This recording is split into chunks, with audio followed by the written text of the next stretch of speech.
Bago po ako magbahagi ng aking kwento, gusto ko lang po kayong batiin ng isang magandang gabi sa iyo, Kuya Bari, at sa lahat ng nakikinig sa channel niyo ngayon.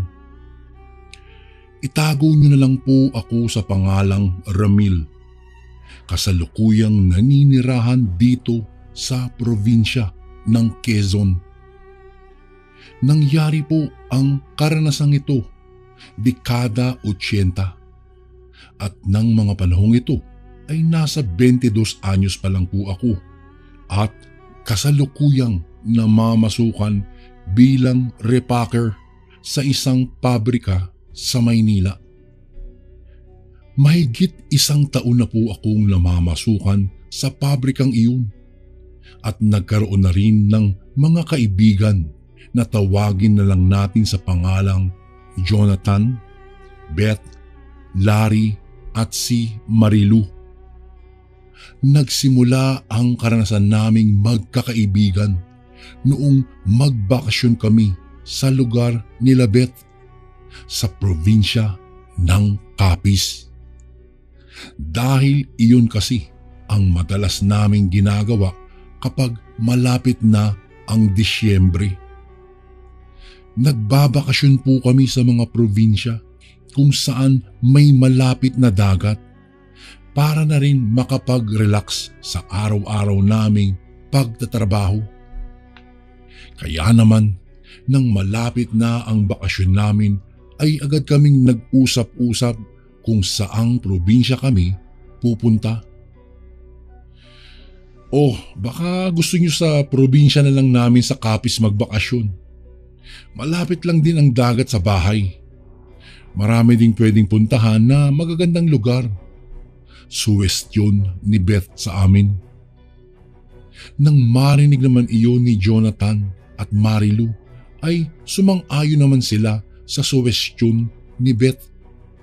Kaya sumang-ayon na lang rin ako. Ay oo, pasok sa banga. Balita ko nga maraming magagandang lugar na pwedeng pasyalan doon sa probinsya nyo. Sagot pa ni Marilu sa pananabik nitong boses. Kaya naman, nang sumapit na ang araw na aalis na kami papunta sa probinsya nila Beth, kitang-kita ko ang pananabik sa mukha ng kaibigan kong sina Marilu at Jonathan. Habang ako naman ay kinakabahan. Dahil na rin siguro sa nalaman ko na kakailanganin pa naming sumakay sa barko bago makarating sa kanilang probinsya. Isa po kasi sa kinatatakutan ko, Kuya Bari, ang pagsakay sa barko. Dahil sa mahiluhin at nalulula ako palagi. Kaya naman, noong bumiyahe na kami ay panay ang suka ko. Lalo na nang nasa barko na kami. Kaya di ko na lang namamalayang nakarating na pala kami sa Capiz. Madilim na nang makarating kami sa pinakabayan. Kaya naman kaagad kong tinanong si Beth. Beth, malapit na ba tayo sa inyo? Kasi pagod na talaga ako eh. Gusto ko nang matulog. Tanong ko sa nanghihinang boses ko kay Beth. Malapit na tayo, Ramil. Mga ilang minuto na lang darating na tayo sa bahay namin. Mahinahong sagot ni Beth sa akin. Kaya naman nagpatuloy pa kaming maglakad. Nang makarating kami sa terminal ng mga motor na habal-habal, kaagad na kaming nag-arkila ng 3 motor para ihatid kami sa baryo nila Beth. Habang nasa biyahe kami ay tinanong ako ng driver ng motor kung kami ba ay bakasyonista lang sa kanilang lugar. Agad ko namang sinagot ang driver. Ay, opo manong, unang pagkakataon lang po namin pumunta dito. Pero taga rito po ang kaibigan naming iyon po. Sabay turo kay Beth na nasa unahang motor ng habal-habal na nakasakay. Naku iho, kunin mo ito at itago mo sa bulsa mo. Hindi nyo ba alam na maraming napapabalita sa baryong pupuntahan nyo? Wika ng driver. Naguluhan naman ako sa sinabi ng driver, kaya tinanong ko siya kung ano ang ibig niyang sabihin. Sikat ang baryong iyon sa mga naninirahang aswang. Kung kaya, mag-iingat kayo ron ha. Dahil sa narinig kong sinabi ng driver, ay kaagad kong kinuha ang iniabot niya sa akin. Noong tiningnan ko iyon, ay isang maliit na pulang tela at nang kapain ko kung ano ang nasa loob. May nasasalat akong parang mga buhangin sa loob ng pinagbabalutan ng kapirasong maliit na telang kulay pula. Teka ho Manong, bakit niyo po ako binibigyan nito? Pagtatakang tanong ko sa driver. Basta iho, itabi mo lang yan ha. At kahit anong mangyari, wag na wag mong ihihiwalay sa katawan mo ang bagay na ibinigay ko sa iyo. Anya pa ng driver. Noong malapit na kami sa baryo nila Beth, naghabilin pa si Manong driver na kung pwede ay ibulsa ko na lang ang ibinigay niyang tela. Kaya kahit hindi ko maintindihan ng kanyang sinasabi, ay ibinulsa ko na ang binigay niya. Malalim na ang gabi nang makarating kami sa bukana ng kanilang baryo. Pagkababa namin ay inaya na kami ni Beth na maglakad papasok. Habang naglalakad na kami, Kuya Bari, napansin kong lumayo na ng bahagya sa akin si Beth. Samantalang kami ang laging magkatabi sa paglalakad mula kanina pa pagbaba ng terminal. Hindi ko na lang pinansin pa. Baka lang kako pagod na ito. Makalipas nga ang ilang minuto ay nakarating na kami sa bahay nila Beth. Agaran namang sinalubong ito ng kanyang mga magulang at dalawang kapatid. Bahagya ko namang inilibot ang aking paningin sa buong paligid. Maging ang mga kaibigan ko ay ganoon rin ang ginawa. Maya-maya pa ay napansin naman ni Marilu ang mga batang nakatayo lamang sa di kalayuan. Nakatitig ng matalim ang mga iyon sa amin. Tol, parang kakaiba naman kung makatingin ng mga tao dito. Bulong sa akin ni Jonathan. Bahagya ko siyang siniko at sinabing hayaan na lang ang mga iyon at huwag pansinin. Kaagad na kaming pinapasok ng mga magulang ni Beth at pagkatapos ay hinainan kami ng pagkain. Matapos naming kumain ay kaagad na kaming nagpahinga. Dahil na rin sa matinding pagod ay mabilis lang kami at mahimbing na nakatulog. Mag-aalas 5 na ng madaling araw nang makarinig kami ng malakas na pagbagsak sa bubungan ng mga kabahayan.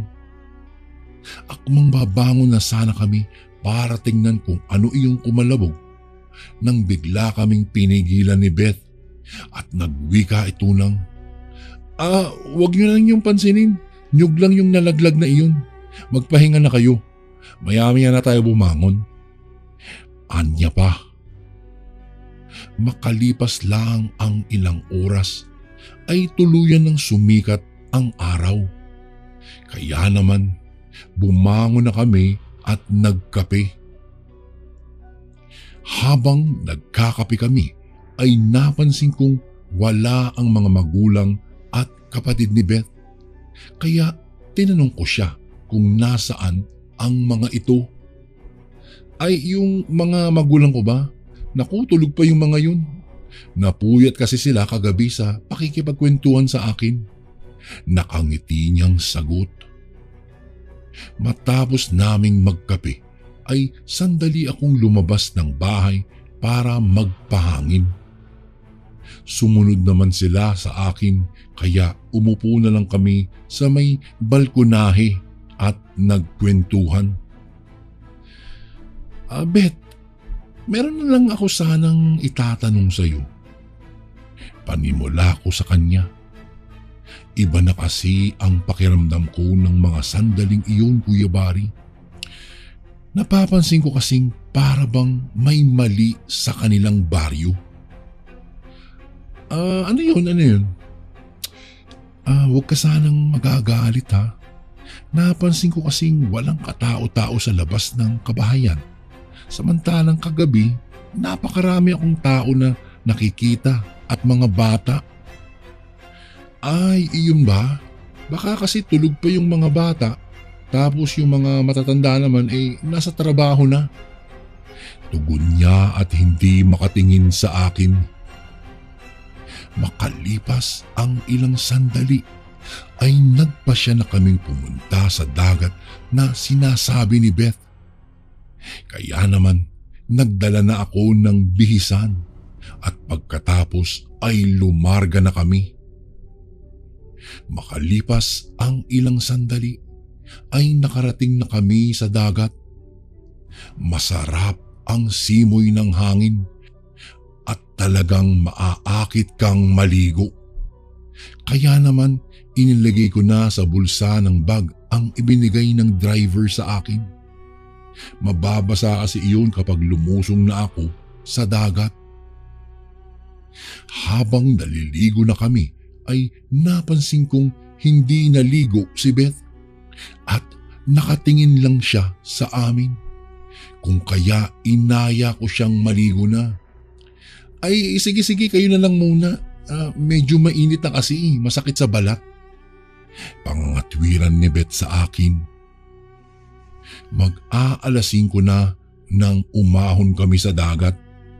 Kaya naman nag-aya ng umuwi si Beth. Noong makabalik na kami sa kanilang bahay, ay nakaluto na ng pagkain ang kanyang ama. Kung kaya nagsipagkain na kami. At pagkatapos naming kumain ay nagpahinga na kami sa kwarto. Mag-aalas-2 na ng madaling araw nang magising ako. Dahil sa nakarinig ako ng mga kaluskusan sa labas ng bahay. At dahil sa kuryosidad ko ay kaagad akong naghanap ng butas para makasilip sa labas ng kanilang bahay. Nang sa walang ano-ano ay bigla na lamang akong nangilabot nang may nakita akong mga nagsisila parang malalaking paniki. Mahahaba ang mga pakpak na parabang kasing laki ng payong. Narinig ko rin ang malakas na huni ng wakwak. Kaya naman agaran kong ginising ang mga kaibigan ko.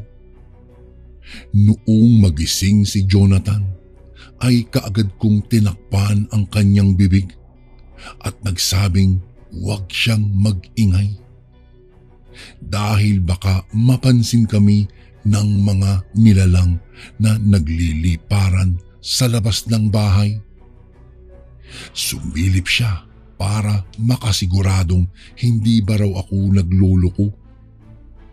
At noong matapos na siyang makasilip ay nakita kong bigla siyang namutla. Maging si Marilu din ay namutla sa kanyang nasilayan. Kaya naman napagpasyahan naming huwag matulog ng gabing iyon dahil baka paggising namin ay nakatay na kami ng mga aswang. Hindi na kasi lingid sa akin ang aswang, Kuya Bari, dahil minsan sa probinsya namin ay nakarinig na rin ako ng huni ng wakwak. Saka ko palang naisip na kaya siguro binigyan ako ng driver ng bagay na kulay pula. Iyon ay dahil sa pangontra iyon sa mga aswang o kaya na may pang sabulag. Kaya hindi kami nakikita at nararamdaman ng mga aswang.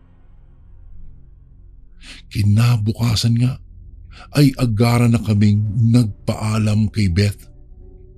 Hindi na lang namin sinabi ang aming mga nasaksihan kagabi.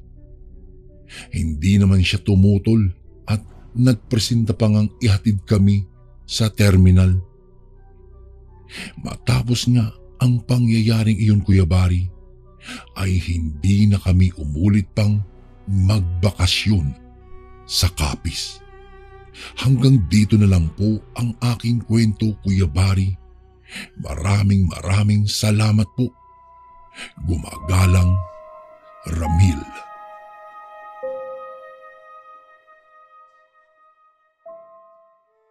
Bago ko po simulang ibahagi ang kwentong ito, nais ko lamang po kayong batiin ng isang magandang araw sa iyo, Kuya Bari, at sa lahat ng magiliw niyong tagapakinig. Itago niyo na lang po ako sa pangalang Danilo, kasalukuyang naninirahan sa lugar dito sa Cavite. Nangyari ang karanasang ibabahagi ko dekada 90. Nang minsang magbakasyon kami ng aking mga magulang at nakababata kong kapatid na tawagin na lang natin sa pangalang Margaret. At ang aking tatay naman na si Roldan at ang nanay ko ay tawagin na lang natin sa pangalang Virgie. Hindi ko na lang po babanggitin pa ang eksaktong lugar kung saan naganap ang mga pangyayaring ito bilang respeto na lang din po sa mga naninirahan sa bayan ng Cebu. Bago kami umalis ng bahay ay nakatanggap ang aking tatay ng isang tawag mula kay Lola at nagpaalala na maglagay ng asin at bawang sa bulsa bago umalis, lalong-lalo na ang mga bata. Hindi naman iyon sinunod ng aking mga magulang at iniisip lang na baka nagiging makakalimutin lang ang aking lola. Dahil na rin sa matanda na ito at naaalala pa niya ang mga panahong nang gagamot pa ito. Kaunting paliwanag lang po mga kasundo. Itong lola kong ito na tawagin na lang natin sa pangalang Lola Loreta ay isang kilalang manggagamot sa baryo nila. Noong kabataan nito at dahil na rin sa katandaan nito ay pinatigil na ito ng aking lolo Berding sa panggagamot. Nang makarating kami sa lugar nila lolo at lola, agad kaming sinalubong ng mga ito at kitang-kita sa mga mata nila ang kasiyahan at agad na nagpaalala sa aming mga kapatid ng, "Ay mga apo ko, huwag kayong lalayo ah. Kung maglalaro kayo, dito lang kayo sa malapit ah. At para madali lang kitang makita o makita ko kayo at baka maligaw kasi kayo." "Ay opo lola," sagot dito ng aking kapatid. Matapos silang magkumustahan, ay agara naman kaming pinapasok nila sa loob ng bahay para na rin makakain at makapagpahinga. Noong matapos kaming kumain ay nagtanong ako kay Lola kung saan pwedeng matulog. Napagod kasi kami ng aking mga kapatid sa biyahe. Kaya naman, agad na naghanap itong kapatid ko ng matutulugan. Nung itinuro ni Lola ang pupwestuhang kwarto namin, ay kaagad na kaming nagpahinga. Kinabukasan naman ay ginising kami ng aking ina upang mag-almusal. Nang mga sandaling iyon ay maaga pa nang gisingin kami ng aking ina. Kaya naman agad akong napaupo sa sulok ng bahay. Maya-maya pa ay natanaw ko ang likurang bahagi ng bahay nila Lola na may maliit na ilog at may mga batang naglalaro. Kaya naman agad akong nagtanong sa aking ina kung pwede ba kaming maligo doon. Naku, oo naman, pero bago kayo maligo ay kailangan ninyong kumain muna. Sagot ni inay sa akin. Kaya naman, noong matapos kaming kumain ay agad kong inaya ang aking nakababatang kapatid na maligo na sa ilog. Noong makaligo na kami at magkakalahating oras nang nakababad sa tubig, nang bigla na lang may lumapit sa amin ng aking kapatid at nagtanong ito ng, "Bago lang kayo dito, no? Saan kayo nakatira?" Kaagad ko namang itinuro ang bahay ng aking lola. At dahil sa bago pa lang kami sa lugar nila Lola, kaya naman maraming kabataan ang lumalapit sa amin na ikinatuwa naman iyon ng aking kapatid. Noong aahon na sana kami, Kuya Bari, ay may isang batang lalaki ang lumapit sa amin at nagpakilalang sa pangalang Bitoy. Nagwika ito kung maliligo ba umano kami mamayang 4:00. Hindi pa namin alam kasi baka maghalit na si nanay. Sagot ko sa bata. Maya-maya pa ay bigla na lang kaming nakarinig ng tawag ng mga pangalan namin na nanggagaling sa bahay ni Lola. Kaya naman agad kong inaya ang aking kapatid na umuwi na. Pagkarating naman namin sa bahay ay nalaman kong ang aking ina pala ang tumatawag sa amin at sinabi nitong kumain na raw kami. Matapos naming kumain ay nagpaalam itong kapatid ko kung pwede ba kaming bumalik sa ilog at maligo ulit. Noong marinig naman iyon ng aking Lola Loreta, naghabilin ito na hanggat maaari ay huwag kaming abutin ng 3:00 ng hapon sa ilog. Sige po Lola, opo. Sagot pa ng aking kapatid, kaya naman agad kaming tumakbo papuntang ilog upang maligo at makipaglaro dahil sa marami pa namang naliligong mga kabataan. Ilang sandali pa ay naisipan ng aking kapatid na pumunta sa itaas ng ilog at sundan ang umaagos na tubig. "Kuya, tara, punta tayo doon, tingnan mo, ang linis ng tubig doon. Wika ng aking kapatid. Kaya naman sumama naman ako sa kanya at agara na kaming umakyat patungo sa itaas. Noong paliko na kami para puntahan ang taas ng ilog ay may napansin akong may batang nakaupo sa isang malaking bato at tila ba nagmumuni-muni iyon. Bago ko po ipagpatuloy ang kwentong ito ay may request sana ako sa iyo kasundo. Isang pindot lang ito kasundo sa subscribe button namin. Malaking tulong po ito sa amin kasundo upang mapagpatuloy pa namin ang mas marami pang magagandang kwento. Salamat sa pag-subscribe mo, bagong kasundo.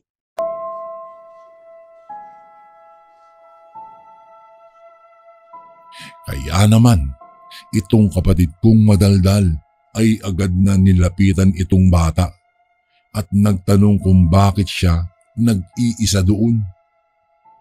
Nagulat naman ako nang makitang si Bitoy ito, ang batang lumapit sa amin ng aking kapatid noong bandang tanghali. Kaya naman agad namin itong tinanong kung bakit ito mag-isa doon. Agad naman siyang nagwika ng, kasi dyan lang kasi ang bahay namin, dyan sa likod ng mga kawayanan. Magagalit kasi ang nanay ko kapag pumunta ako sa babang banda ng ilog. Nagtanong pa ito kung gusto naming sumama sa kanya sa bahay nila. Nagluto daw kasi ang nanay niya ng pagkain. Kaya naman nang marinig ito ng aking kapatid ay walang pagdadalawang isip na sinagot agad ang tanong ng bata ng, "Ay sige, saktong-sakto, nagugutom na nga ako eh." Hindi na ako nakakontra pa sa sinabi ng kapatid ko at sumama na lang din sa kanila. Dahil sa nagugutom na rin ako ng mga oras na iyon. Noong magsimula na kaming maglakad at makalagpas na sa sinabi nitong kawayanan, ay nanlaki ang aking mga mata nang makitang may baryo palang nakatago doon. Medyo naiilang ako habang naglalakad kami sa baryong iyon dahil sa nakatingin ang halos ng karamihan ng mga naroroon. Hindi ko na lang pinansin pa at nagpatuloy na lang kami sa paglalakad. At noong makarating na kami sa harap ng bahay nila, ay nakaamoy kami ng mabangong amoy ng pagkain. Kaya naman natakam pa kami at lalong nagutom. Noong makita ng kapatid ko ang isa sa mga paborito nitong ulam na dinuguan na umuusok pa sa init, ay agad itong sumandok ng kanin at dinuguan at tuloy sa pagkain. Napansin ko na yung dinuguang kinakain ng aking kapatid ay hindi pa gaanong luto dahil na rin sa parang mapula-pula pa ito. Kapag nagluluto kasi ang nanay namin ng dinuguan ay parang maitim o brown-brown ang dugo. Kaya naman nanibago ako at bahagyang parang nandiri, pero itong kapatid kong si Margareta ay sarap na sarap. Habang abala si Bitoy at ang nanay nito, ay agad kong binulungan ang kapatid ko na hilaw pa ang kinakain niyang dinuguan. Kaya naman napatigil siya sa pagkain nang titigan pa namin ang dinuguan. Ay agad kaming nagulat nang may biglang gumalaw sa mangkok ng dinuguan. Kaya naman napatakbo ang kapatid ko sa labas. Dahil sa takot nito, agad ko namang sinundan ang kapatid ko nang mapansing magdidilim na at nakakarinig na rin kami ng mga kakaibang tunog ng ibon.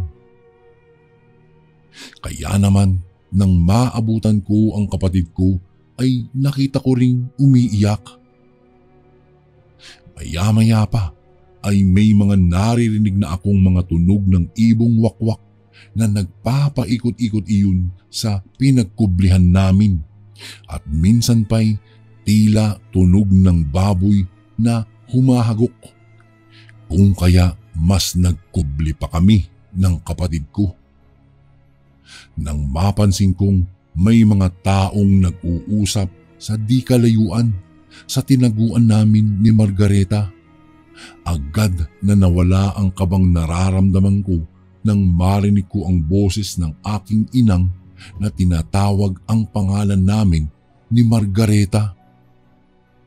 Ilang sandali pa ay nakita na namin ang aking ina, kaya nag-iiyakan na kaming napayakap rito. Agad naman kaming pinagalitan ni Lola. "Nako, bakit kayo nagpunta sa baryong iyon? Alam niyo bang walang nagtatangkang pumunta sa lugar na iyon dahil sa maling daan iyon papunta sa baryo ng mga aswang?" Galit na paninermo ni Lola habang naglalakad kami pauwi. Pagkarating namin sa bahay ni Lola, ay agad ito nang hingi kay nanay ng isang baso ng maligamgam na tubig at nakita kong inusalan iyon ng orasyon. at agad na ipinainom ito sa kapatid kong kanina pa nananakit ang tiyan. Makalipas ang ilang sandali at noong makainom na ang kapatid ko ng tubig na iyon, unti-unti nang naging maaliwalas ang pagmumukha ng kapatid kong ito at anya pa ay nawala na daw ang pananakit ng kanyang tiyan. Simula ng araw na iyon, Kuya Bari, hanggang sa makauwi na kami sa bahay ni Lola, ay hindi na kami muli pang nagpunta sa ilog.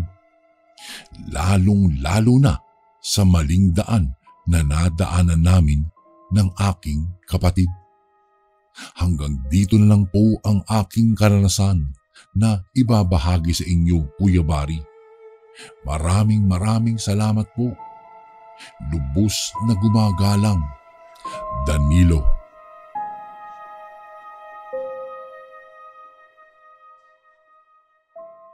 Isang mapagpalang araw sa lahat ng mga kasundo at sa ating butihing narrator na si Kuya Bari. Hangad ko na sana'y kapulutan ng aral ang kwentong ito ng inyong mga tagapakinig. Tawagin niyo na lang po ako sa pangalang Beroy. Kasalukuyan po akong naninirahan ngayon dito sa Pasay City, kasama ang aking pamilya. Mayroon po kasi akong karanasan na hindi ko po malilimutan. Kahit pa nga ilang taon na rin ang nakalilipas, doon sa lugar ng Antique kung saan ako ipinanganak. Ang pangyayaring ito ay kamuntikan ng magpahamak sa buhay ko at ng aking mga kaibigan. Tulad ng karamihan, Kuya Bari, ay laking probinsya ako at hindi ko ikinahihiya ang tungkol sa bagay na iyan. Kahit na lumaki ako mahirap at hikahos sa buhay. Lumaki po ako sa hirap, kaya sanay ako sa mga mabibigat na trabaho. At halos lahat ng trabaho ay kinakaya ko, basta't mapapagkitaan at marangal na trabaho. Isang araw, inaya ako ng kaibigan kong si Tibor na magtrabaho sa baryong tinutukoy nito. Hindi ko na lang po babanggitin pa kung saan ang eksaktong baryong iyon, Kuya Bari. Respeto na rin sa mga kalapit baryo doon. Dahil sa maganda naman ang pasahod ay 1 linggo lang kaming magtatrabaho roon. Kaya napapayag niya rin akong samahan siyang magtrabaho doon. Ayon kasi sa kanya, mag-aanihan na raw sa palayang pinagsisilbihan ng kanyang kakilalang matandang lalaki, kung kaya naghahanap pa ng ibang tauhan ang amo nito. Isa pa, nanghihinayang rin ako sa makukuha kong pera kung sakali mang papasok ako doon. Dahil pambili na ng bigas namin iyon at gamot para sa bunso kong kapatid na kasalukuyang hinihika ng mga panahong iyon. Kaagad naman kaming lumarga na papunta sa baryong pagtatrabahuhan namin. Pagkarating namin sa bungad ng baryo ay naglakad pa kami papasok sa looban ng baryong iyon. Paglakad namin papasok ay napansin ko na pinagtitinginan kami ng mga taong nakatambay sa gilid ng daanan. Sa isip-isip ko noon habang naglalakad kami papasok, siguro'y naiisip nilang mga dayo lang kami sa kanilang baryo. Kung kaya ganoon na lamang sila kung tumitig sa amin.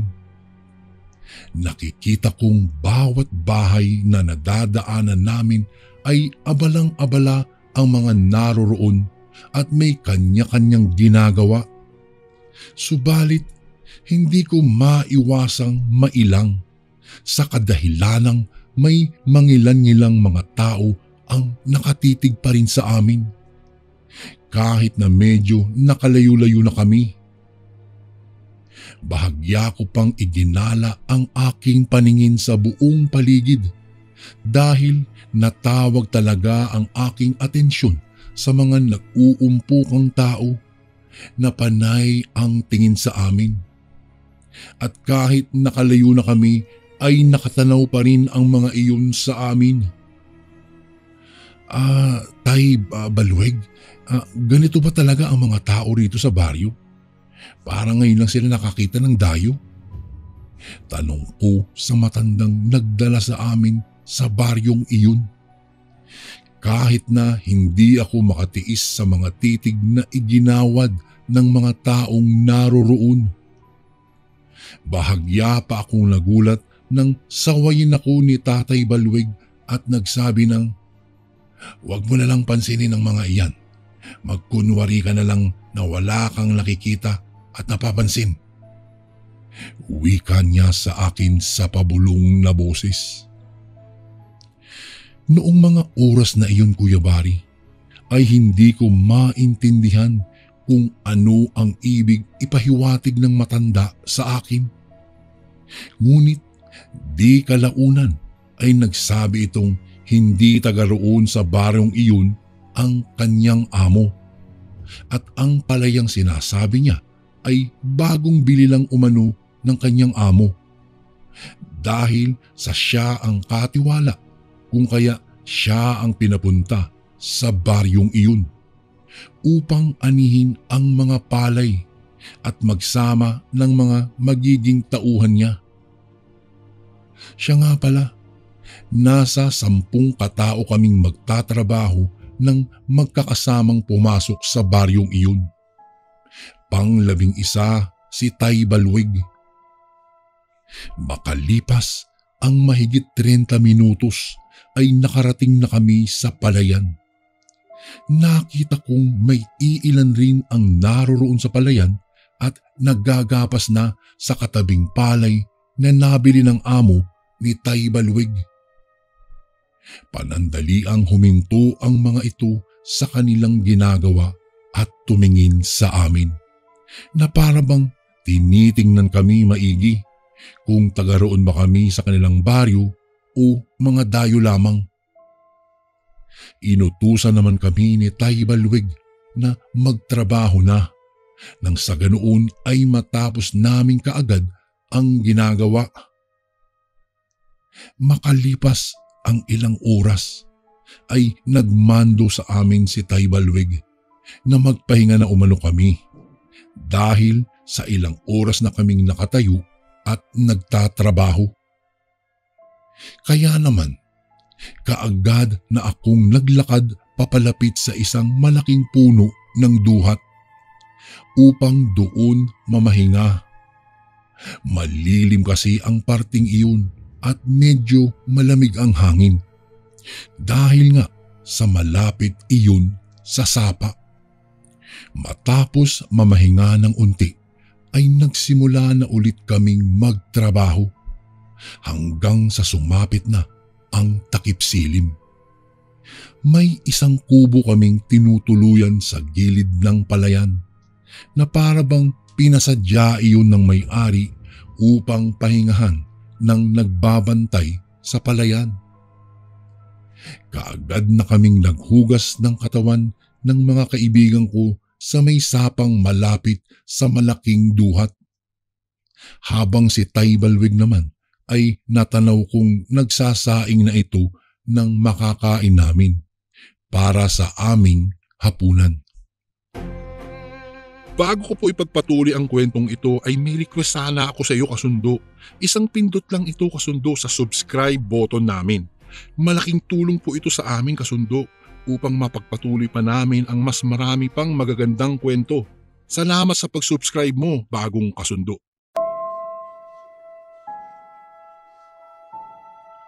Mga tol, hindi niyo ba napapansin ng mga tao kanina noong papasok tayo dito sa kanilang baryo? Pag-ungkat kong muli sa mga kaibigan ko dahil hindi talaga ako matahimik at para bang may katanungan sa aking isipan na hindi masagot-sagot. Oo nga tol, napansin din namin kanina yon. Kaya lang binulungan kami ni Tay Balwig na wag na lang pansinin. Sagot sa akin ni Rigor. Nagulat naman ako at napakunot noo sa kadahilan ng bakit naman magagalit ang mga iyon kung tinitingnan namin. Sila nga kung makatitig sa amin para na kaming kakataying buhay. Akmang magtatanong pa sana ako nang may biglang dumaang lalaki sa harapan namin. Tumawid iyon sa sapa mula sa kabila. Kaya napatingin ako rito. Subalit nang magtama ang aming mga mata ay bigla na lamang nanlisik ang mga mata nito at para bang sasakmalin ako. Kaagad na akong hinatak ng mga kasamang pabalik sa kubo. Nakita rin pala nila ang reaksyon ng lalaki. Ano yun? Bakit biglang nagalit sa akin ang lalaking iyon? Bulalas kong tanong. Hindi ko alam na narinig pala ni Tay Balwig ang sinabi ko. Kaya lumapit siya sa kinaroroonan namin at nagtanong muli kung ano ang sinasabi ko. Sinabi naman ni Rigor kay Tay Balwig kung ano ang nangyari sa amin doon sa may sapa. At noong narinig nga ito ng matanda ay bigla na lamang siyang napatampal sa noo. Diyos kong mahabagin, halina kayo't magsiuwi na tayo. Dalian ninyo. Utos sa amin ng matanda. Hindi ko talaga alam kung bakit ganoon ang naging reaksyon ni Tay Balwig nang dahil lang sa titig ay magkakagulo na sa baryong iyon. Inuulit ko magmadali na kayo at uuwi na tayo. Utos pa niyang muli sa amin. Kaya naman nagmadali na rin kaming maglikpit at nagbihis ng aming mga damit. Matapos naming magligpit ay kaagad na kaming naglakad palabas ng baryo. Makalipas ang 1 oras at tuluyan na ngang nilamo ng dilim ang buong paligid. At bigla na lamang kaming nagulat dahil sa may narinig kaming huni ng wakwak at kaluskos sa gilid ng talahiban sa dinadaanan namin. Ayan na ang mga aswang. Dalian nyo maglakad. Utos sa amin ng matanda. Nagulat naman kami at nangilabot dahil sa huni ng wakwak na naririnig namin. Bilisan nyo mga paglalakad nyo. Pag-aalalang sambit niya sa amin. Hanggang sa walang ano-ano ay bigla na lamang kaming napalingon sa likuran namin sa kadahilanang nakita namin ang isang lalaking nakahubad ng pang-itaas na damit. Nanlilimahid ito sa langis ang buong katawan at nagbabaga ang mga mata nitong namumula. Sa tanang buhay ko, Kuya Bari, ay noon pa lamang ako nakakita ng ganoong klasing tao na parang bang ang kanyang wangis ay kasing hugis iyon ng aso. Nagulat pa kami nang dumapa iyon at biglang kumaripas papalapit sa amin. Kaya naman nagsitakbuhan kami papalayo sa nilalang. Ngunit ang buong akala naming iisa lang ang nilalang na iyon ay nagkamali pala kami. Dahil sa nakita namin ang mga matang nagbabagang nakakubli sa talahiban. Nakaamoy na rin kami ng napakabahong amoy na parabang amoy nabubulok na patay na daga. Kung kaya napahinto kaming lahat sa gitna ng daanan. Nakita kong nagsasalita si Tay Balwig ng mga salitang hindi ko maintindihan. Pagkatapos ay may inilabas itong mahabang bagay na parang sinturon sa maliit niyang bit-bit na bayong. Napag-utusan lang kami na magtrabaho dito sa baryo. Wala kaming intensyong masama sa inyo. Ngayon, kung tinitigan man kayo ng isa sa mga kasamahan ko rito, ako na ang humihingi ng pasensya dahil hindi niya alam kung anong klaseng mga nilalang kayo. Wika ni Tatay Balweg sa nilalang. Bigla namang umangil ang nilalang, kung kaya namuestro na si Tatay Balweg sa amin na dahan-dahan umano kaming maglakad at pakiramdaman namin umano ang paligid. Kaya naman agara na kaming sumunod sa utos ng matanda. At sa kabutihang palad, Kuya Bari, ay nakalabas kami ng buhay sa baryong iyon.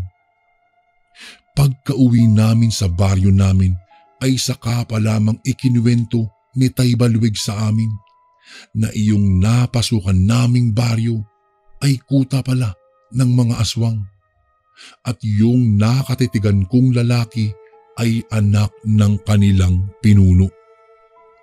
Nalaman ko ring dating antingero pala si Tay Balweg at huminto lamang umano siya nang namatay na ang kanyang kaisa-isang anak. Sinabi niya rin sa amin na ugaliin naming huwag tumitig sa mga taong nakakasalamuhan namin, lalong-lalo na kapag dumarayo ka lamang. Dahil sa isa iyon sa ikinagagalit ng mga aswang, ang titigan mo sila sa mata, pakiramdam kasi nila ay hinahamon mo sila, kung kaya hindi ka uurungan ng mga ito. Magmula po noon, Kuya Bari, ay hindi na kami muli bumalik pa sa baryo ng kuta ng mga aswang sa Antique. Hanggang dito na lang po ang aking kwento, Kuya Bari. Maraming salamat po sa pagbasa ng aking email. Gumagalang, Beroy.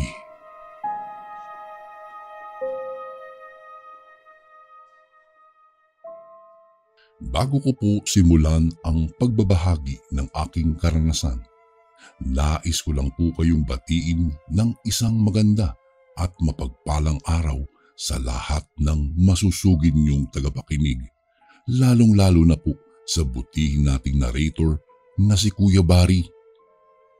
Tawagin niyo na lang po ako sa pangalang Lilet at nais ko lang po sanang ibahagi sa inyo ang naging karanasan ng aking nanay doon sa kanilang probinsya.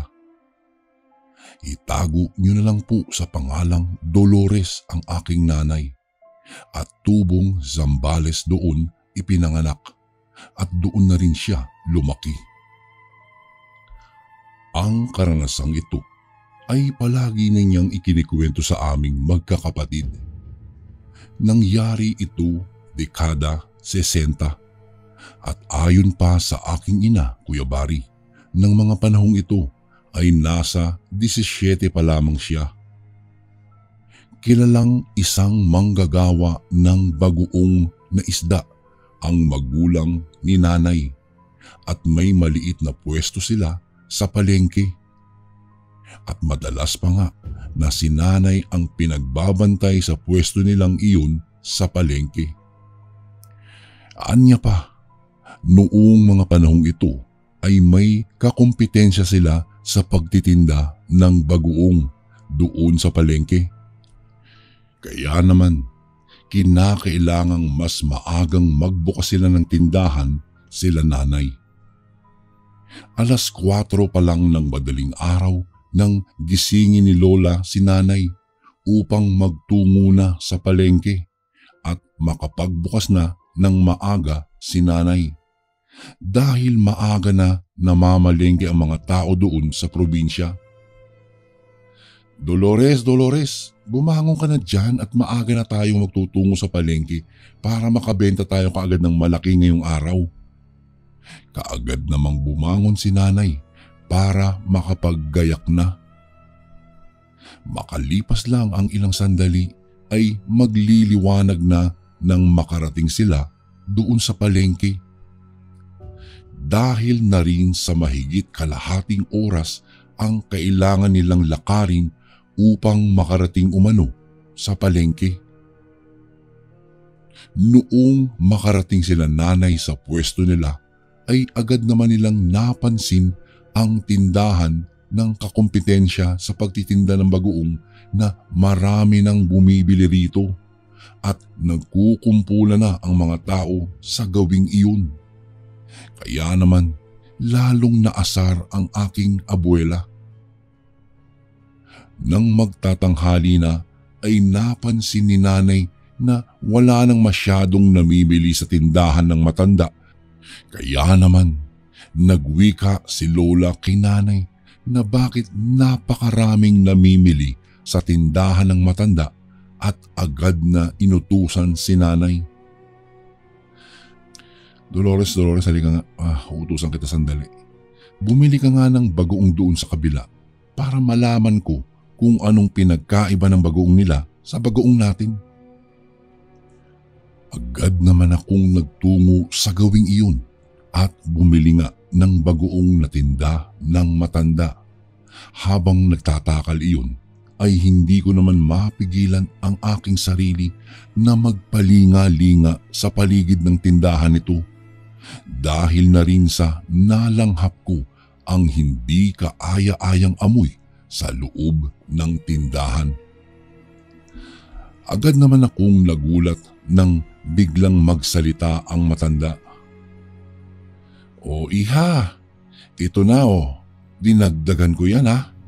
Sabihin mo sa nanay mo na kung gusto niyang gayahin ang bagoong na paninda ko, ay sa akin na siya kumuha ng mga isda na ginagamit ko sa paggawa ng bagoong na ito." Wika nito ng pangiti-ngiti sa akin. Opo, salamat po." Sagot ko naman sa matanda sa pagaralgal kong boses.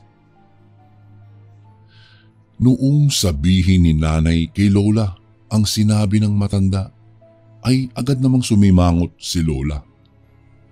Nang mag-aalasing ko na ng hapon ay nagsarado na sila nanay ng tindahan at naglakad na pauwi.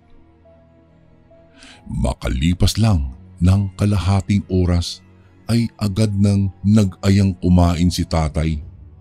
Kaya naman nilabas ni nanay ang bagoong na ipinabili ni Lola sa kanya at naggayak naman si tatay ng kalamansi at sili.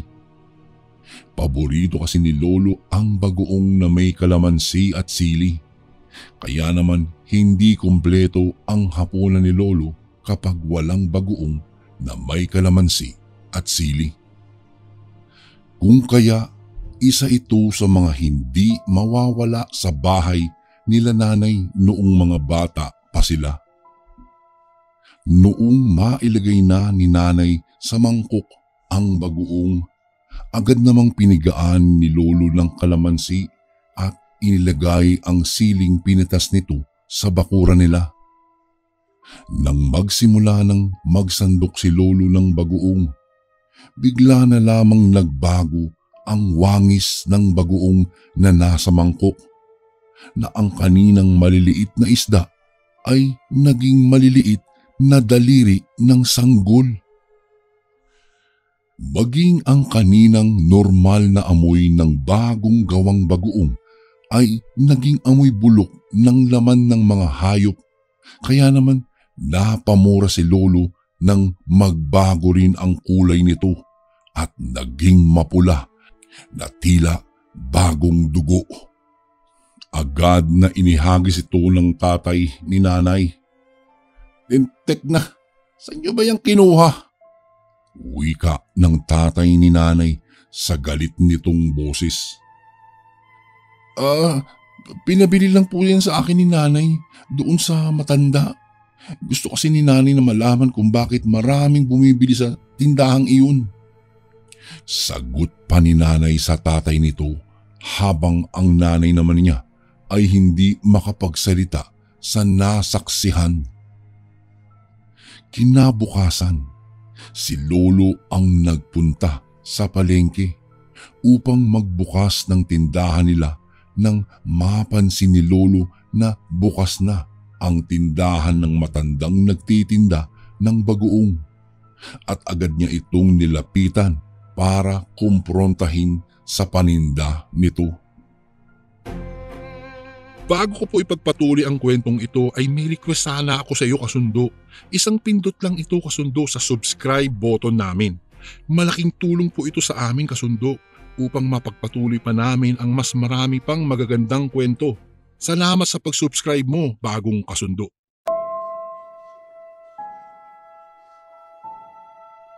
Walang iya ka naman. Pati mag-ina ko, balak mo pang yang gawin. Wika ni Lolo sa matandang lalaki. Ang anak mo ang bumili ng paninda ko. Hindi ko sila pinilit na bumili sa akin. Kaya wag ako ang sisihin mo. Dahil sa pagtatalong iyon, nagpasya ang tatay ni nanay na umuwi na lang at magpahinga. Sapat naman na ang benta nito upang makabili ng uulamin nila sa hapunan. Magdidilim na nang makarating ang tatay ni nanay sa bahay nila at may dalang isda para sa hapunan. Noong magluluto na si nanay ng isda na dala ni tatay at magpapadingas ng apoy sa likod ng bahay, nang makarinig si nanay ng mga kaluskos sa bandang likuran nito. At dahil sa kuryosidad ay napalingon ito sa likuran ng may maaninag itong anino at wangis ng isang taong maitim sa di kalayuan. At dahan-dahan itong lumalapit kay nanay. Noong mapansin ni nanay na hindi ito karaniwang tao, ay agad tinawag ni nanay ang tatay nito at nagsisigaw, "Aswang tay! May aswang po dito!" Noong marinig iyon ng tatay ni nanay, ay agad na kinuha ng tatay nito ang buntot ng pagi at agad pinapasok si nanay sa loob ng bahay. Habang ang kapatid naman ni nanay ay nag-iiyakan na sa takot. Narinig pa ni nanay ang pagwika ng kanyang tatay sa pasigaw nitong boses. "Demonyo kang balbal ka. Pati kami balak mo gawing bagoong Alika, lumapit ka dito para makita mo kung sino ngayon ang magiging bagoong sa atin." Nagulat na lang sila nang may marinig sila nanay ng isang malakas na paghiyaw na nanggaling sa nilalang na nasa likuran ng kanilang bahay. Habang nakakarinig kami ng mga kaluskusan sa paligid ng bahay at tila nasa paligid lang ito ng bahay at nag-aabang ng mabibiktima. Kung hindi pa nagsiga ng goma ang nanay nila, hindi pa matitigil ang mga kaluskusan sa paligid ng bahay. Dahil sa pangyayaring iyon, ay hindi na nakatulog ang tatay ni nanay at magdamag itong nakiramdam sa paligid. Nang mapansin ng tatay ni nanay na maliwanag na ang labas, agad na silang lumabas at napansin ang mga bakas ng dugo sa kanilang bakuran. Kinabukasan, nagpasya ang tatay ni nanay na magbukas ng pwesto nila sa palengke. Maaga pa nang magtungo kami sa palengke upang magbukas nga ng pwesto. At pagkakataon na din namin iyon dahil sa napansin ni nanay na hindi pa nagbubukas ang matanda ng kanyang pwesto.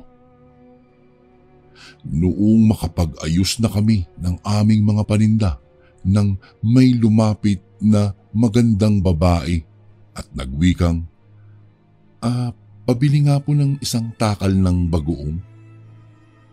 Habang nagtatakal naman ng bagoong si nanay, napansin niya ang babaeng ito na nakatitig lang sa kanya. At noong mapansin ng babae na nakatingin si nanay sa kanya, ay agad itong binaling ang paningin nito sa ibang bagay. At ngumiti ng nakakatakot ang babae. Noong bandang 5:00 naman ay naglikpit na sila para makauwi ng maaga nang mapadaan sila sa hilera ng mga nagtitinda ng mga isda.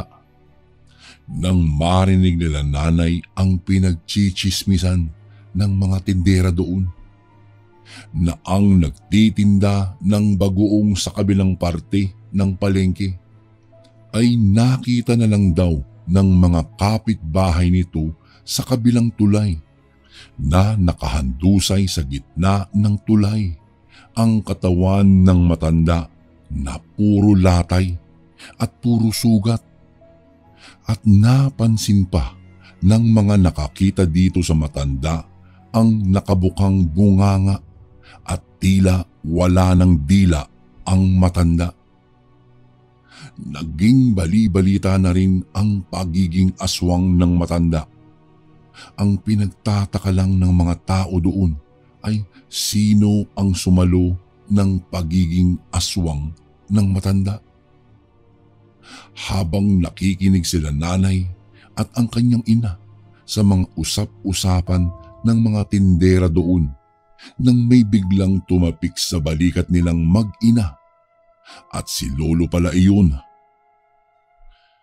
Hindi nila alam na sinundo pala sila ni lolo dahil sa nabalitaan na rin ni lolo ang nangyari sa matanda at kalat na rin ito sa buong baryo nila na ang anak ng babae ang sumalo ng pagiging aswang ng matanda. Magmula noon, hindi na rin nila nakita pa ang babae maski doon sa palengke. At naging palaisipan sa kanilang lahat at pangamba dahil na maaaring bumalik ito sa ibang araw. Noong araw ding iyon ay nagtungo sila sa isang manggagamot at humingi sila ng payo kung ano ang kanilang gagawin. Hindi nagtagal ay may iniabot sa kanilang mga maliliit na bato at ayon sa albularyong ito ay pangontra daw ito sa aswang. Magpasa hanggang ngayon, Kuya Bari, bit-bit pa rin po ng aking nanay ang ibinigay na bato ng matandang albularyo. Kampante daw po siya kasi kapag nasa kanya ang pangontra.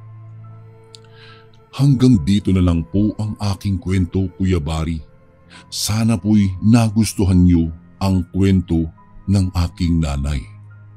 Lubos na gumagalang, Lilet. And again, maraming salamat po mga kasundo. Don't forget to subscribe and i-click nyo lang po yung bell na button para updated po kayo sa mga upcoming videos namin na paparating. Maraming salamat po ulit. God bless and ingat po lagi dyan. Ito po si Kuya Bari at ako ang Sundo.